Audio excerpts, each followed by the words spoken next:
লোকসভা ভোটে কলকাতা সহ রাজ্যের একাধিক পুরসভা এলাকার খারাপ ফল হয়েছে রাজ্যের শাসক দল তৃণমূল কংগ্রেসের।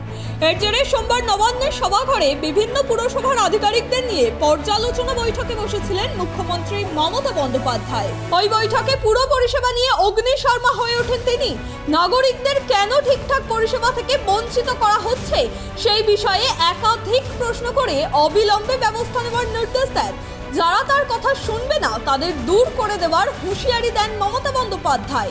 তারপরেই ফুটপাত দখলমুক্ত করতে অভিযানে নামেন পুলিশ ও পৌরসভার আধিকারিকরা। সল্টলেক আমার লজ্জা লাগছে। রাজারহাটেও শুরু হয়েছে এনক্রোচমেন্ট। কেন বাইরের লোক বসবে? এআরডি অফিসের অপোজিটে, যদি আপনাদের আমি ছবি দেখাই ভাববেন না যে আমি উইদাউট কাগজপত্রে আপনাদের কাছে চলে এসেছি। ছবি দেখালে নিজেরাই লজ্জা পাবেন। এর জন্য কত দিতে হয়েছে? একদম পুরো এআরডি অফিসের সামনে সব এনক্রোচমেন্ট হয়ে গেছে। একটা করে তিপ্পল লাগাচ্ছে, একটা করে বসে হচ্ছে, একটা করে তিপ্পল লাগাচ্ছে, একটা করে বসে হচ্ছে। কেন? ওয়াই? আমি জানতে চাই কত টাকার বিনিময়ে কারা নিয়েছে টাকা? কেন সল্টলেক কর্পোরেশনের কাউন্সিলররা কাজ করে না? তারা তো ইলেক্টেড বডি। এই শহরটাকে আমি এত সুন্দর করে বানিয়ে দিয়েছি। কলকাতা শহরে ভিডিও করা ছিল কোন রাস্তা কত পর্যন্ত এনক্রোচমেন্ট আছে। তা সত্ত্বেও একটা করে নতুন ওসি আসে আর বসিয়ে দেয়। আর আমি ঘাতক ঝগড়া করব। আমি রাস্তায় গেলেই দেখতে পাই পুলিশের চোখে পড়ে না, সব চোখে ঠুলি দিয়ে বসে আছে।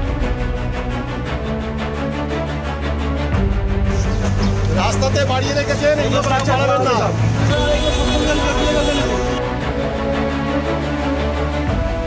গতকাল মুখ্যমন্ত্রী মমতা বন্দ্যোপাধ্যায় নবান্ন থেকে কড়া নির্দেশিকা দিয়েছেন কলকাতার একাধিক পৌরসভাগুলিকে যে ফুটপাত দখল করে রাখা যাবে না। তারপরেই আমরা দেখতে পেলাম সল্টলেকের কলেজ মোড় যে এলাকা রয়েছে, সেই এলাকায় যে অফিস পাড়া রয়েছে, সেখানে যে খাবার দোকানগুলি রয়েছে, সেগুলো কিন্তু একাধিক জায়গায় কিন্তু ফুটপাত দখল করে তৈরি করা হয়েছে।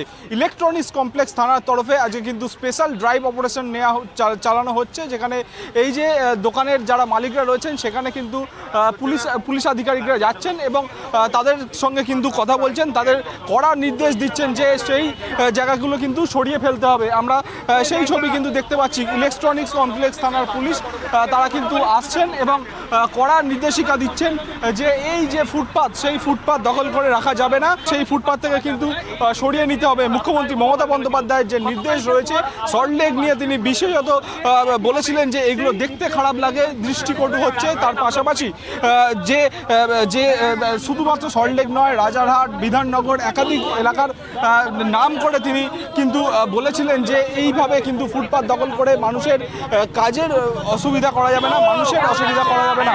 একাধিক জায়গায় নোংরা পড়ে রয়েছে, পৌরসভাগুলি ঠিকমতো তার কাজ করছে না। শুধু পৌরসভা নয়, তার পাশাপাশি কিন্তু পুলিশ প্রশাসনের দিকেও কিন্তু এই যে মুখ্যমন্ত্রী মমতা বন্দ্যোপাধ্যায় কড়া নির্দেশিকা দিয়েছিলেন যে এইভাবে ঠিক মতো করে কাজ করতে হবে এবং ফুটপাতগুলি দখল করে রাখা যাবে না, সেইগুলো কিন্তু অবিলম্বে সরিয়ে নিতে হবে। তেমনটাই আমরা আজকে সকাল থেকে দেখতে পাচ্ছি। শুধুমাত্র সল্টলেক নয়, তার পাশাপাশি একাধিক যে এলাকার যে পুলিশ আধিকারিকরা রয়েছেন, যে যেরকম গড়িয়াহাট থেকে শুরু করে শিয়ালদাহ থেকে শুরু করে বিভিন্ন এলাকার যে থানা এবং পৌরসভার আধিকারিকরা রয়েছেন, তারা বিভিন্ন জায়গায় যাচ্ছেন এবং ফুটপাত দখল করে রাখার যে জায়গাগুলি রয়েছে সেগুলো তাদের মালিকদের কড়া নির্দেশিকা দিচ্ছেন এবং ফুটপাত থেকে যে সরিয়ে ফেলতে হবে স্ট্রাকচারগুলিকে, তারও কিন্তু নির্দেশিকা দেওয়া হচ্ছে পুলিশ এবং পৌরসভার তরফে।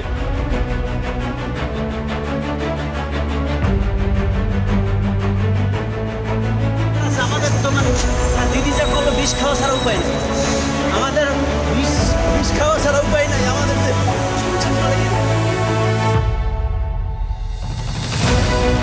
আমাদের সমিতি, ব্যবসা সমিতি আছে, আমাদের পেটে রুজি আছে, দেখা যাবে পরে কি হয়।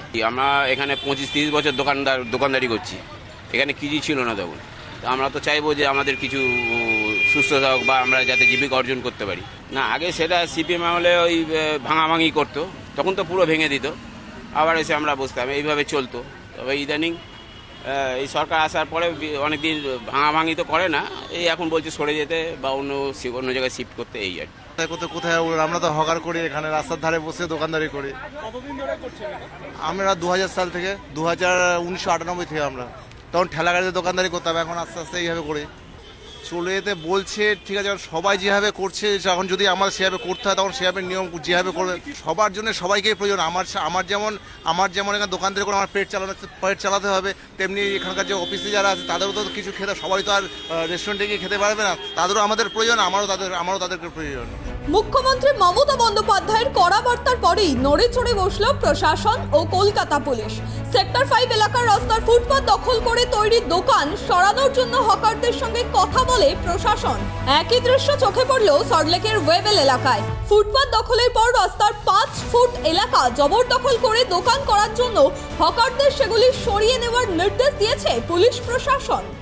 সল্টলেকের কলেজ মোড় এলাকায়, যেখানে গতকাল রাতে এবং আজকে সকালেও ইলেকট্রনিক্স কমপ্লেক্স থানার পুলিশ আধিকারিকদের তরফে এইখানে যে ফুটপাতের যে জবরদখল হয়ে গিয়েছে তার দোকানের মালিকদের নির্দেশিকা দেওয়া হলো যে ফুটপাত থেকে তাদের দোকান সরিয়ে নিতে হবে। আমরা এই মুহূর্তে দাঁড়িয়ে আছি যে রাস্তায়, সেই রাস্তা থেকে ফুটপাতের দূরত্ব দেখাতে চাইবো। আমরা দাঁড়িয়ে রয়েছি রাস্তায় এবং এইটা হচ্ছে ফুটপাতে যে মানুষ যাবে তার জন্য এক বিন্দু কিন্তু যাওয়ার জায়গা দেখা যাচ্ছে না। এখানে যে দোকান করা হয়েছে সেই দোকানের স্ট্রাকচার কিন্তু ফুটপাত পুরো জুড়ে দাঁড়িয়ে রয়েছে। তার জন্য কিন্তু আমরা দেখতে পাচ্ছি এইখানে যে ফুটপাতগুলি রয়েছে সেখানে জবরদখল হয়ে গিয়েছে এবং রাস্তা থেকে ফুটপাতের ডিস্টেন্স এতটাই কম যে ফুটপাত দিয়ে এক মুহূর্ত কিন্তু হেঁটে যাওয়া যাবে না, এক বিন্দু কিন্তু হেঁটে যাওয়া যাবে না।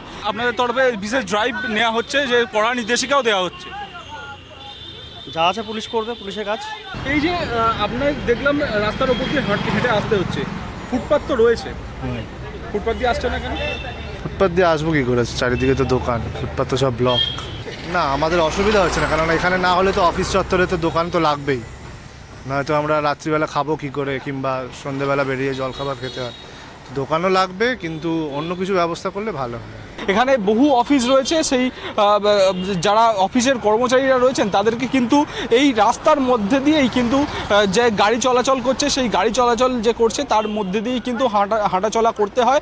তেমনটাই কিন্তু দেখা গেল এই সল্টলেকের কলেজ মোড়ে। ক্যামেরায় দেবরাজ দত্তের সঙ্গে অভ্রদীপ দাসের রিপোর্ট, ট্রাইব টিভি, সল্টলেক।